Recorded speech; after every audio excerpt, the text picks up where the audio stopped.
होनहार बहू। शिक्षा प्रेरित कहानी। मैताली और सोनाली दो सहेलियां थीं। मैताली और सोनाली का घर भी थोड़ी दूर पर ही था। दोनों इकट्ठे स्कूल जाते। मैताली पढ़ने में होशियार थी, इसीलिए सोनाली की मम्मी उससे बहुत ही नफरत करती थी। वे सोचती थी कि मेरी सोनाली और मैताली की तरह होशियार क्यों नहीं बन जाती। इसीलिए इसे वह अपनी भड़ास को अपने तक ही सीमित रखती थी। आज तो स्कूल का वार्षिक परीक्षा परिणाम आने वाला था। मैताली अपनी कक्षा में प्रथम आई थी। उसने 10वीं की परीक्षा में सबसे प्रथम स्थान प्राप्त किया था, परंतु सोनाली की अच्छे अंक नहीं आए थे। मैताली ने सोनाली को कहा, घबराने की कोई बात नहीं है, अगली बार तुम खूब मेहनत करना। परंतु जब सोनाली घर आई तब उसने अपने पास होने की सूचना अपनी माँ को दी, तो ये सुनकर खुश हुई थी उसकी बेटी पास हो गई। परंतु जैसे ही उसने सुना कि मैताली ने प्रथम स्थान प्राप्त किया है, तो वे जल भुनकर काटा हो गई और कहने लगी कि मैताली तो बार बार उसे बाजार ले जाती थी और खेलने ले जाती थी, अपने आप चुपके चुपके पढ़ती रहती थी। उसने मेरी बेटी को पढ़ाई नहीं करने दी थी। अब तो मैताली की आंखों में आंसू आ गए। उसकी सहेली की आंटी ने जब उस पर कठोर शब्दों का प्रहार किया, तो उसने सोचा कि वे सोनाली को अब वे अपने घर पर नहीं बुलाया करेगी। वे चुपचाप रहने लगी थी। वे सोचने लगी कि अब वे अकेले ही बाजार जाया करेगी। सोनाली की माँ ने उसका मैताली से मिलना जुलना बंद करा दिया। सोनाली भी बिल्कुल अकेली रह गई थी। उसका अपनी सहेली के बिना पढ़ाई में ज़रा भी मन नहीं लगता था। उसने अपनी मम्मी से कहा, प्लीज़ मुझे अपनी सहेली के घर जाने दो।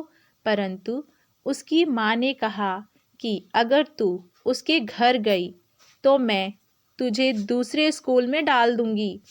अब तो सोनाली जो भी पढ़ाई करती उसे समझ ही नहीं आता।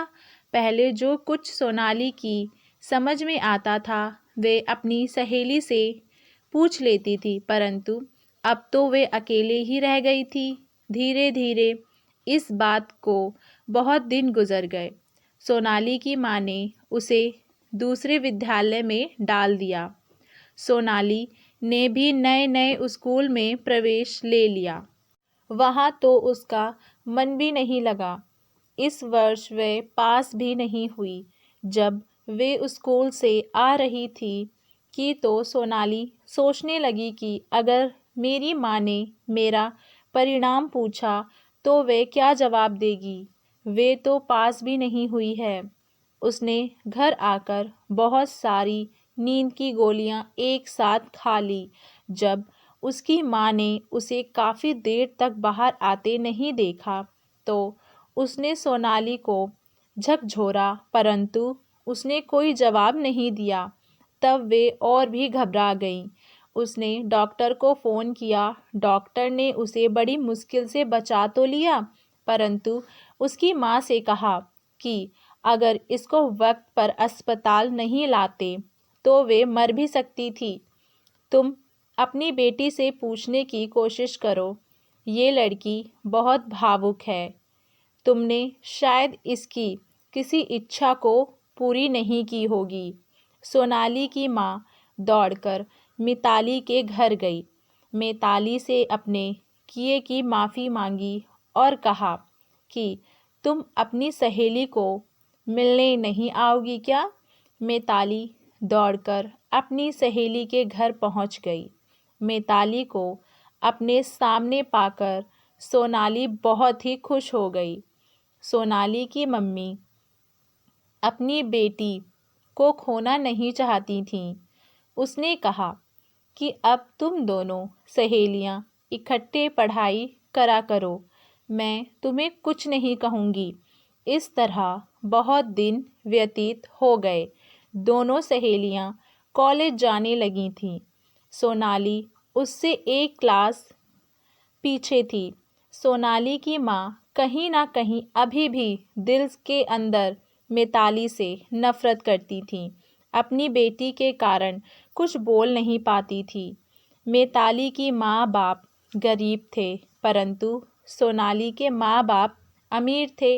मिताली की माँ उसे आगे पढ़ा नहीं सकती थी, इसीलिए उसने मिताली का रिश्ता उसके पापा के दोस्त के बेटे के साथ करा दिया।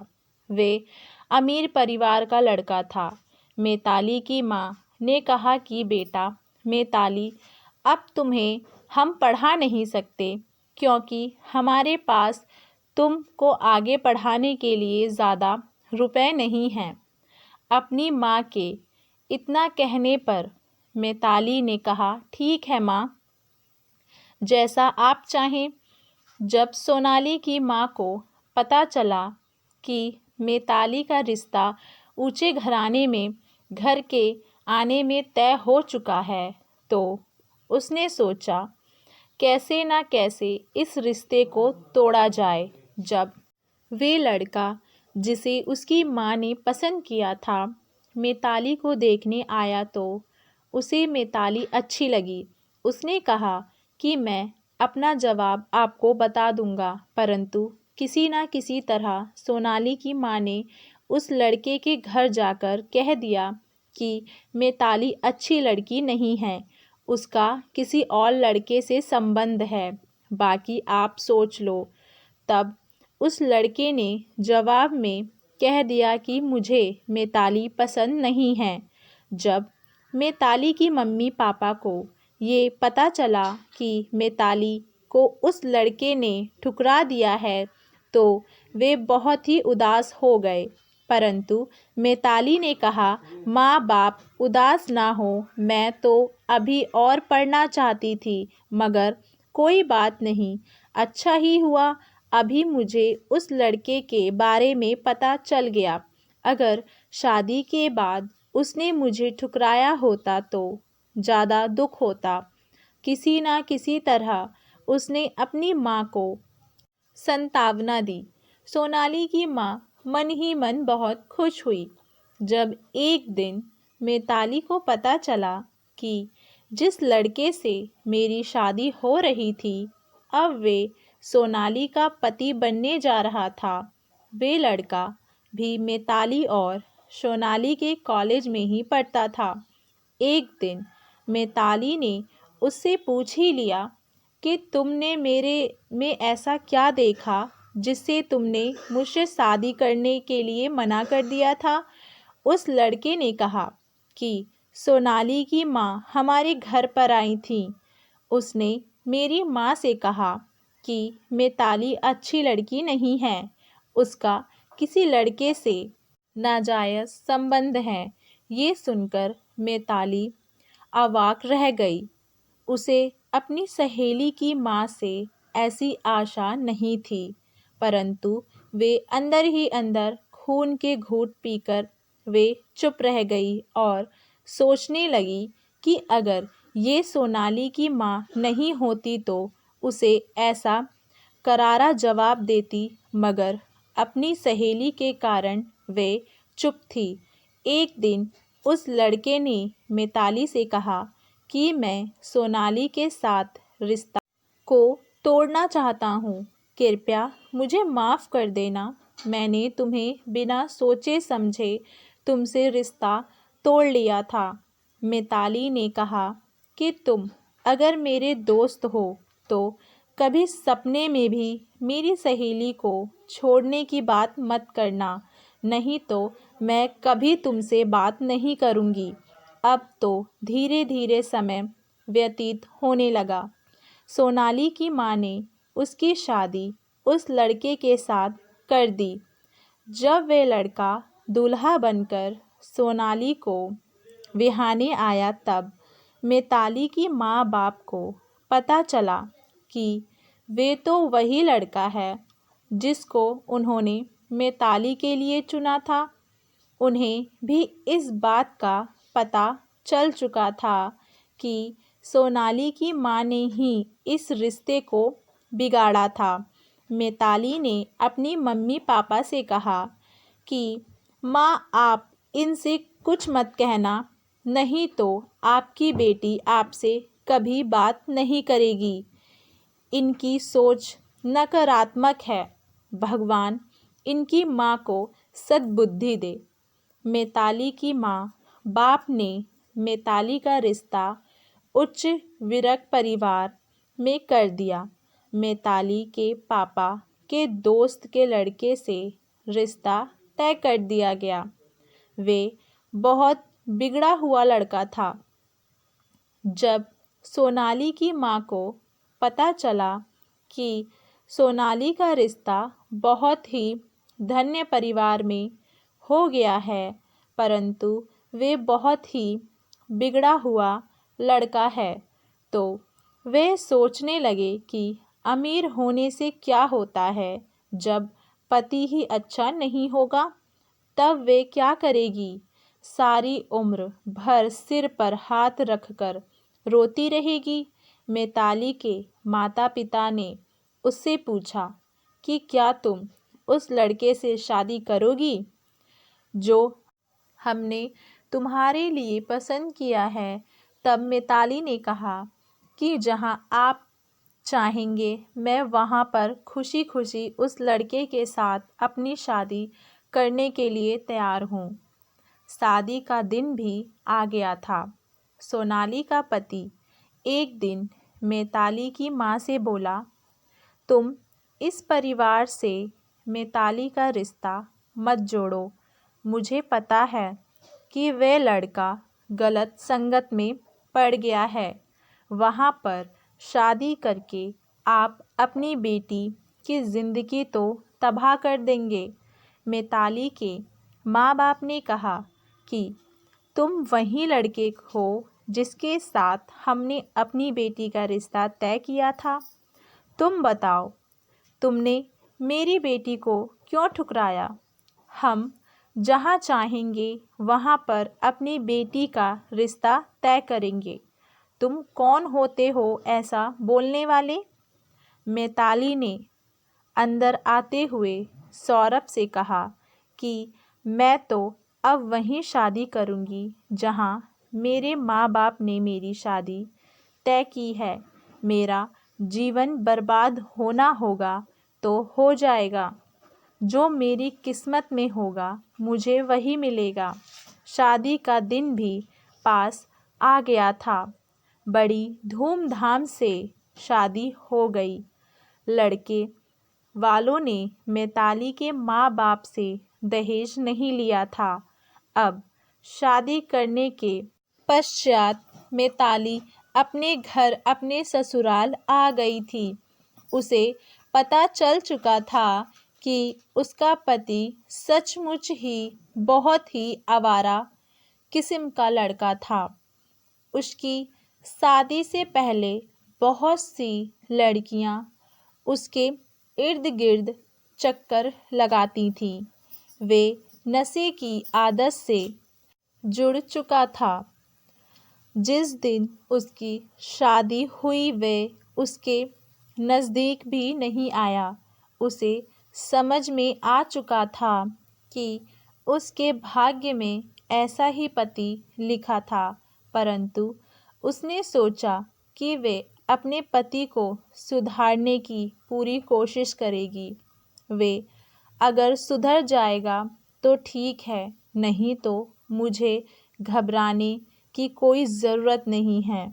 मेरे माँ बाप ने मुझे इतना पढ़ाया है कि मैं अपने पाँव पर स्वयं खड़ी हो सकती हूँ। मिताली ने निश्चय किया कि वे रो धोकर अपना समय बर्बाद नहीं करेगी। वे वैभव को सुधारने का एक मौका अवश्य देगी, नहीं तो वह शादी के बाद भी अपनी पढ़ाई पूरी करेगी और अपने सास ससुर की सेवा करेगी। दूसरे दिन उसने अपने पति से कहा कि तुम कहाँ जा रहे हो। वैभव ने कहा, इससे तुम्हें क्या मतलब। उसने अपनी सास से कहा कि तुमने अपने बेटे का सारा सच हमें पहले क्यों नहीं बताया? उसकी सास ने कहा, बेटा, हमें माफ़ कर दे। मेरे बेटे की गलत आदतों के कारण कोई भी परिवार हमारे बेटे के साथ रिश्ता जोड़ना नहीं चाहता था। ऐसा मुझे मंजूर नहीं था, इसीलिए मैंने अपनी बेटे की शादी तुम्हारे साथ करने का निश्चय कर लिया और सोचा कि तुम जैसी होशियार बच्ची मेरे बेटे को सुधार देगी। बेटी, मैंने तुम्हारे भविष्य को बिगाड़ दिया है। मैंने हर जगह तुम्हारी प्रशंसा सुनी थी, जिस कारण मैंने तुम्हारे परिवार से नाता जोड़ने की सोची। उसने अपनी सास से कहा, माँ जी, अब तो आप मेरी सासू माँ भी हैं। मैं अपने सास ससुर को कभी भी दुखी देखना नहीं चाहूँगी। तुम्हारे बेटे को सुधारने की अपनी तरफ से पूरी कोशिश करूँगी। अगर वह सुधर गया तो ठीक है, अगर वह नहीं सुधरा तो मैं उसे छोड़कर तो नहीं जाऊँगी। आप लोगों की सेवा करके अपने पाँव पर खड़े होकर आप दोनों को भरपूर प्यार दूंगी। अपनी बहू की ये बात सुनकर वैभव के माता पिता बहुत ही खुश हुए। उन्हें अनुभव हो रहा था कि हमने अपने बेटे के लिए अच्छी बहू का चुनाव किया है।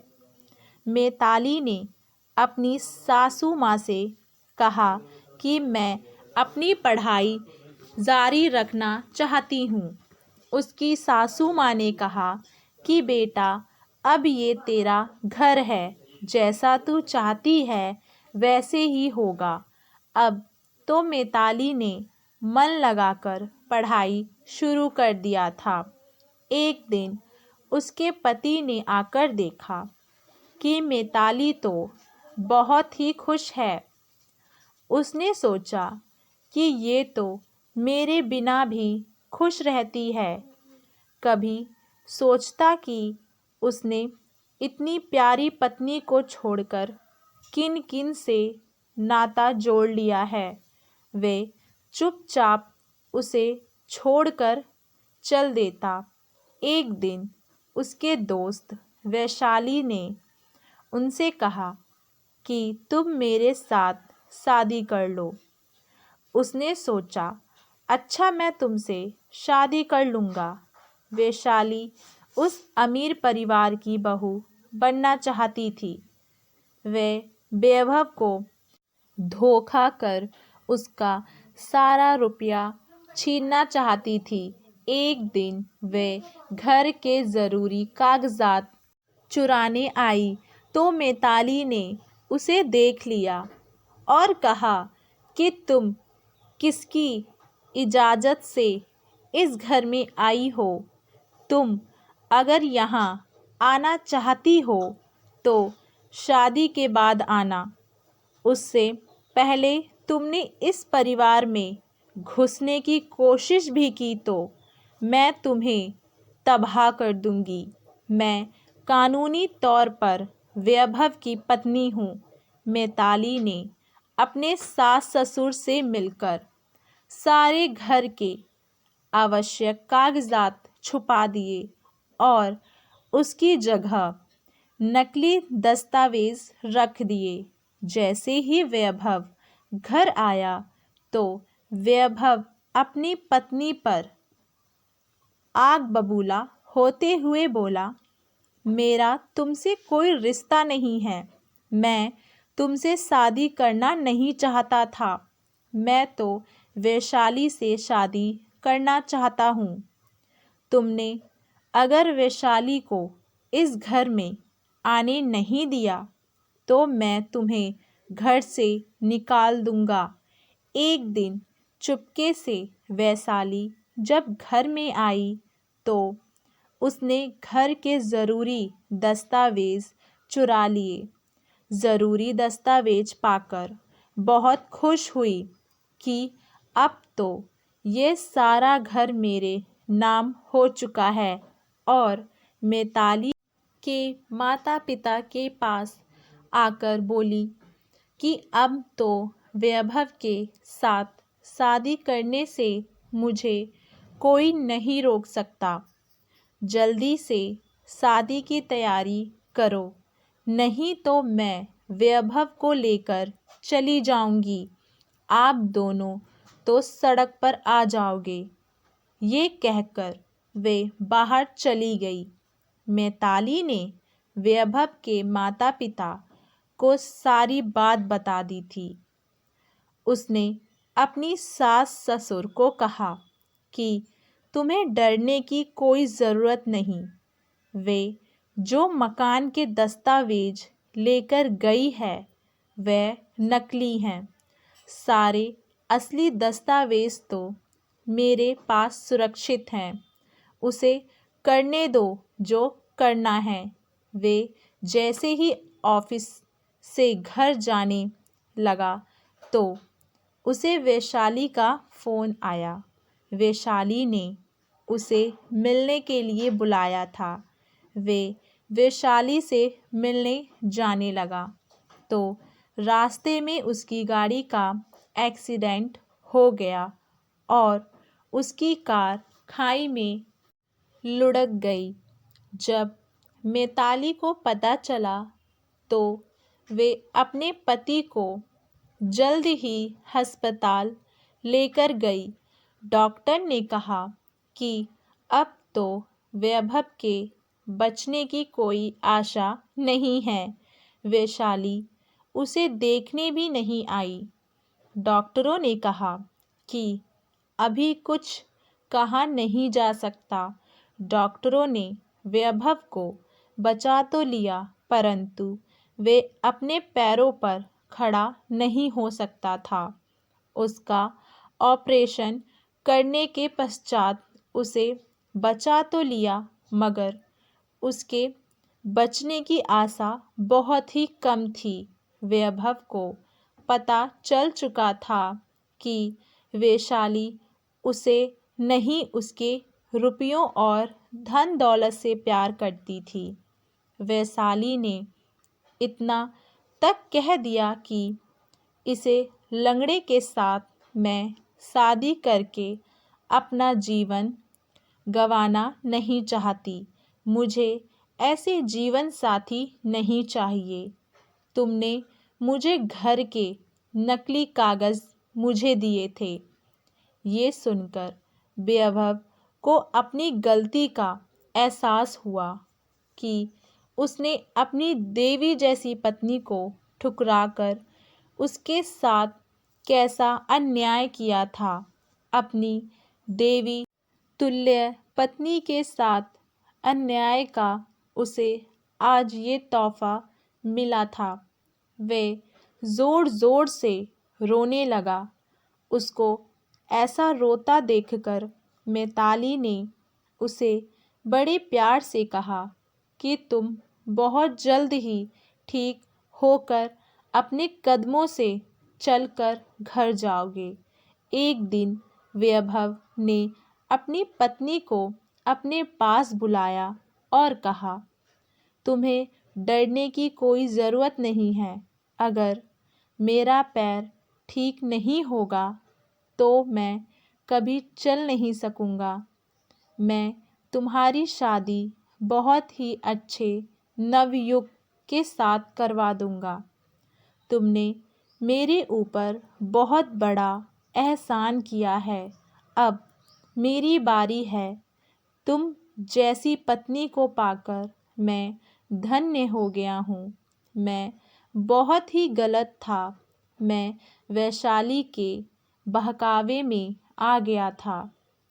तुमने हमारे यहाँ आकर हमारे परिवार को आकर नई दिशा दिखलाई है और मुझे भी एहसास करवा दिया है कि जीवन में सच्चा प्यार करना क्या होता है।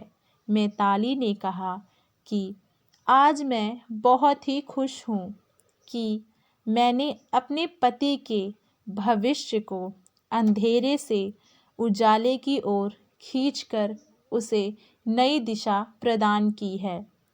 उसे की सेवा भाव से वैभव ठीक होकर घर आ गया था। मैताली के सास ससुर ने भी अपने बेटे में सुधार के लिए मैताली को बहुत बहुत धन्यवाद देते हुए कहा, तुमने हम सबको डूबने से बचा लिया। मैताली सुखी सुखी अपने परिवार के साथ रहने लगी। मैताली ने अपनी सूझबूझ से अपने घर को स्वर्ग बना दिया।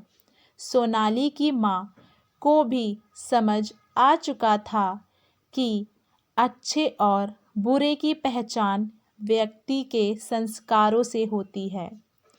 आशा करती हूँ आप सभी लोगों को हमारी ये कहानी पसंद आई होगी। अगर पसंद आई है तो हमें अपने विचार नीचे कमेंट बॉक्स में ज़रूर बताएं और हमारे चैनल वाणी वॉइस को लाइक शेयर सब्सक्राइब करना ना भूलें।